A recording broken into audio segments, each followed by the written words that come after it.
20वां अध्याय कुबेर और शिव का सखा भाव वर्णन।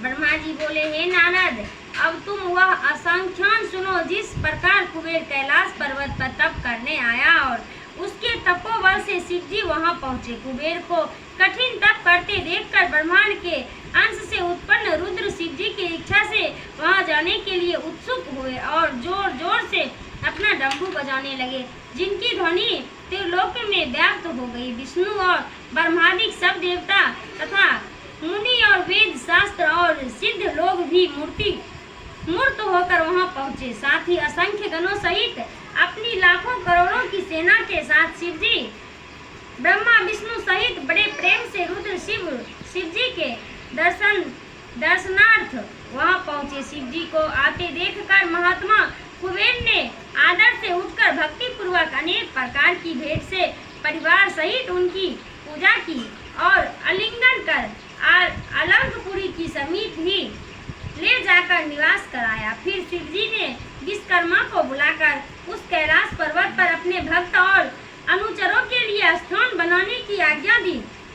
विश्वकर्मा ने अनेक प्रकार के स्थान बना दिए। इस अवसर पर हरि की प्रार्थना से शिवजी बहुत प्रसन्न हुए।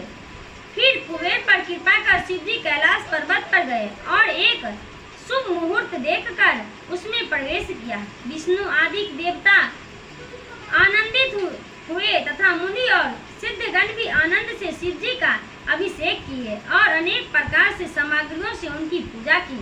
ऊपर से मांगलिक पुष्प वृष्टि हुई, अप्सराएं नाचने और गाने लगी। सुखदायक जय जय और नमः शब्द होने लगा। जब शिवजी सिंहासन पर बैठे तो विष्णु आदि देवता ने अलग अलग स्तुति की, शिवजी की सभी कामनाएं पूर्ण की। जब सब देवता अपने स्थान को चले गए तब शिवजी ने मुझको और विष्णु को आसन पर बिठाकर बहुत बार प्रीति पूर्वक संबोधन कर कहा कि हे हरि, हे ब्रह्मा, तुम दोनों मेरे अत्यंत प्रिय हो। अब तुम लोग निर्भय होकर अपने लोक को जाओ। मैं तुम्हारा सुख दाता हूँ और सदैव तुम्हारी देखभाल करता रहूंगा। हम दोनों अपने अपने स्थान को चले आए। उसी समय प्रसन्न होकर शिवजी ने कुबेर के पास आकर उनका हाथ पकड़कर कहा कि हे मित्र, मैं तुम्हारी मित्रता के वशीभूत हूँ। तुम भी अपने स्थान को जाओ। हे निष्पाप, मैं तुम्हारा सहायक हूँ। कुबेर जी शिवजी की आज्ञा से अपने स्थान को गए। शिवजी कैलाश पर अपने गणों सहित ध्यान से तत्पर हो निवास करने लगे। वहाँ रहते हुए उन्होंने अनेकों विहार किया। कितने ही दिन तक पत्नी के बिना ही परमेश्वर शिव ने अपना समय बिताया। फिर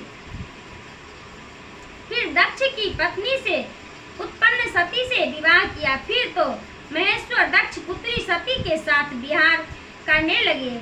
लोकोचार में प्रयाण होकर शिवजी और सुखी हुए।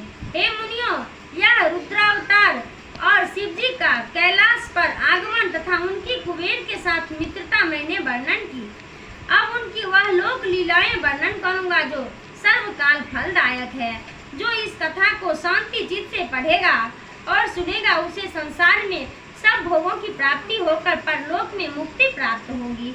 इति श्री राम लग्न पांडे विशारद द्वारा आभूषणित शिव महापुराण की दूसरी रुद्र संहिता के 20वें अध्याय संपूर्ण में उसका प्रथम षष्ठ खंड समाप्त हुआ।